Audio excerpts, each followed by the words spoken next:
बिल्कुल शांत रहिए। पहली बात तो सुनिएगा, मैंने आप लोग को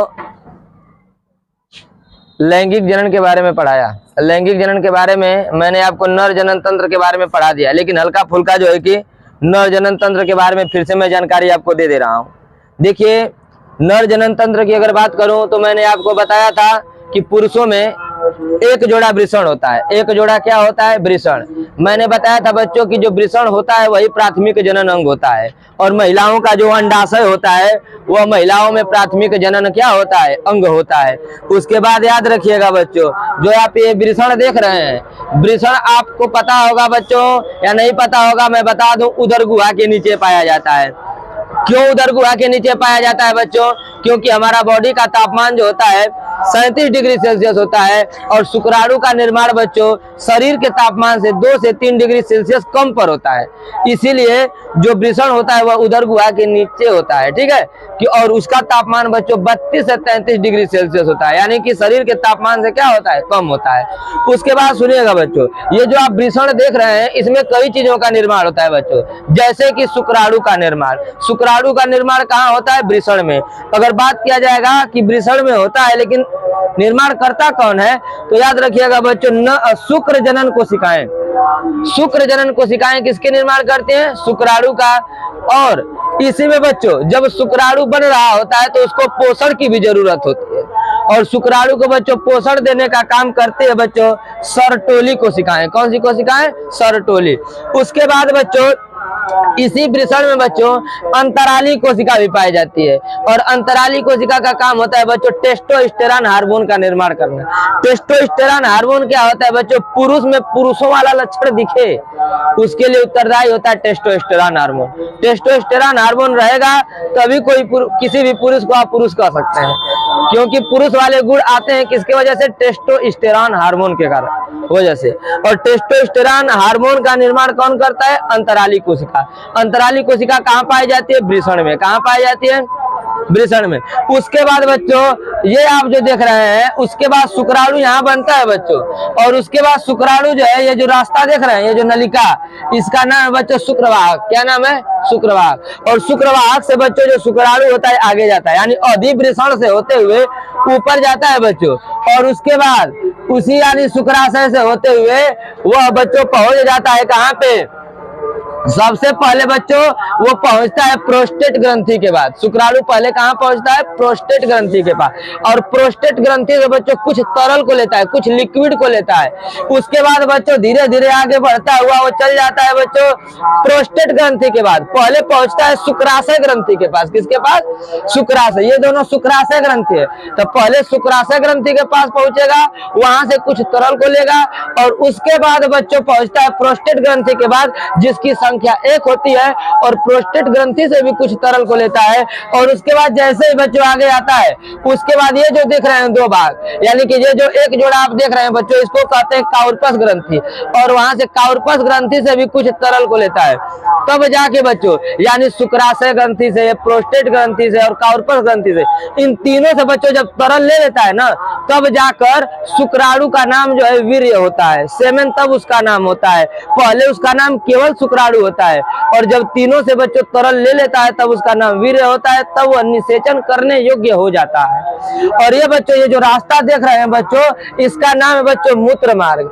मूत्र मार्ग बच्चों एक ऐसा रास्ता होता है जिस रास्ते से शुक्राणु भी आते हैं, और उसी रास्ते से बच्चों मूत्र भी बाहर आता है। उसके बाद बच्चों आपको मैं ये बात करूँ, ये शिश्न है, यानी कि आप कह सकते हैं नर जनन अंग है बच्चों, ठीक है। इसी से बच्चों आप कह सकते हैं कि जो पुरुष होता है वह शुक्राणु को मादा के अंदर आप कह सकते हैं विक्षेपित करता है, ठीक है, स्थापित करता है। उसके बाद बच्चों ये रहा, मैंने यहाँ पे अगर इस भाग के बारे में अगर आप ज्यादा कुछ सोच रहे हो तो ये बच्चों है मूत्राशय। मूत्राशय का मतलब बच्चों आप कह सकते हैं, और ये जो दोनों नली आप देख रहे हैं मूत्रवाहिनी है, यानी कि बच्चों जब किडनी में जब किडनी आपको पढ़ाया गया था तो वहां पे जब मूत्र का जो है कि निर्माण हो रहा था बच्चों, तो उसके बाद मूत्रवाहिनी द्वारा ही मूत्राशय में जो है कि आप कह सकते हैं कि मूत्र आता है। और जब बच्चों इसकी भी कुछ कैपेसिटी होती है, कुछ क्षमता होती है, और जब बच्चों भर जाता है तब किसी व्यक्ति को मूत्र का एहसास होता है। तो ये बच्चों थी नर जनन तंत्र के बारे में जानकारी। अब हम बता दे रहे हैं मादा जनन तंत्र के बारे में। देखिए बच्चों, आप ये देख रहे हैं जो चित्र, ये मादा जनन तंत्र का है और मादा जनन तंत्र भी जानना काफी बेहद जरूरी है। देखिए बच्चों, ये है बच्चों अंडाशय। ये क्या है? अंडाशय। इस अंडाशय में ही बच्चों अंडाणुओं का निर्माण होता है। इस अंडाशय में ही किसका निर्माण होता है? अंडाणु का। इस अंडाशय में ही बच्चों दो ग्रंथियां बनती है, जो किसी महिला को हम महिला कह सकते हैं। क्यों? महिला बनने के लिए दो मतलब हार्मोन जरूरी होते हैं। उन हार्मोन का नाम बच्चों होता है प्रोजेस्टेरॉन और एस्ट्रोजन। महिलाओं में जो हार्मोन बनते हैं बच्चों, उसका नाम है प्रोजेस्टेरॉन और एस्ट्रोजन। बनते कहाँ पे हैं बच्चों? अंडाशय में। कहाँ बनते हैं? अंडाशय में। और बच्चों मैंने आपको बताया था कि पुरुषों में बच्चों जो शुक्राणु का निर्माण होता है वह 12 से 13 वर्ष यानी कि 13 से 14 वर्ष की अवस्था में शुरू हो जाता है। लेकिन महिलाओं में मैंने बताया था बच्चों कि जब कोई महिला या जब कोई मादा अपने माँ के गर्भ में पल रही होती है बच्चों, तभी से उसके अंदर जो है कि अंडाणुओं के निर्माण की प्रक्रिया शुरू हो जाती है। लेकिन जैसे उसका जन्म होता है बच्चों, वैसे इस अंडाणुओं के निर्माण की प्रक्रिया रुक जाती है और वह जब महिला जब 11 से 12 वर्ष की होती है तब वह प्रक्रिया शुरू होती है। और मासिक धर्म की भी शुरुआत होती है महिलाओं में। और मासिक धर्म का चक्र बच्चों मैंने आपको बताया था, इसी को बच्चों कहा जाता है मेंस्ट्रुअल साइकिल। ये 28 दिनों का होता है बच्चों। मैंने बताया था बच्चों 1 से 5 दिनों की जो अवधि होती है, टोटली 28 दिनों का होता है समय। 1 से 5 दिनों का बच्चों रक्तस्राव का समय होता है। उसके बाद 5 दिन से लेकर 13वें से 14वें दिन तक बच्चों मैंने आपको बताया था कि उस दौरान बच्चों अंडाणु जो है कि बनते हैं और 15वें दिन तक लगभग परिपक्व हो जाते हैं। और 15वें दिन से लेकर 24वें दिन तक बच्चों निषेचन की घटना अगर उस समय होगी, अगर उस समय कोई पुरुष किसी महिला के साथ संभोग करेगा तो उस दौरान जो है निषेचन के मतलब चांसेस बहुत ज्यादा रहते हैं। उसके बाद बच्चों अगर 24 दिन तक भी निषेचन नहीं होता है तो अंडाणु खराब होने लगते हैं और 28वें दिन तक अंडाणु लगभग खराब हो जाते हैं। और उसके बाद बच्चों अंडाणु भी और ये जो अंतःस्तर है दोनों की परतें टूट जाती हैं और फिर रक्तस्राव के माध्यम से शरीर से बाहर चले जाते हैं। और अगर बच्चों निषेचन की घटना हो गई, निषेचन की घटना होती कैसे है पहले ये देखिए। इस अंडाशय से बच्चों अंडाणु निकलेंगे, यहाँ से अंडाणु निकलेंगे। अंडाणु निकलते निकलते बच्चों ये जो आप देख रहे हैं ना, इस संरचना का नाम है बच्चों फैलोपियन नलिका। फैलोपियन नलिका, इसी को अंडवाहिनी भी कहा जाता है, इसी को डिंब वाहिनी भी कहा जाता है। इसके बच्चों 3 भाग होते हैं, लेकिन उसके बारे में मत जानिए। ये देखिए बच्चों जो चौड़ा वाला भाग होता है ना, इसका नाम था तुम्बिका। तुम्बिका वाले भाग में ही क्या होता है? निषेचन की घटना होती है। निषेचन घटना होती है बच्चों अगर 15वें से 24वें दिन तक अगर अंडाणु यहाँ पर आया रहेगा, यहाँ पर, ठीक है।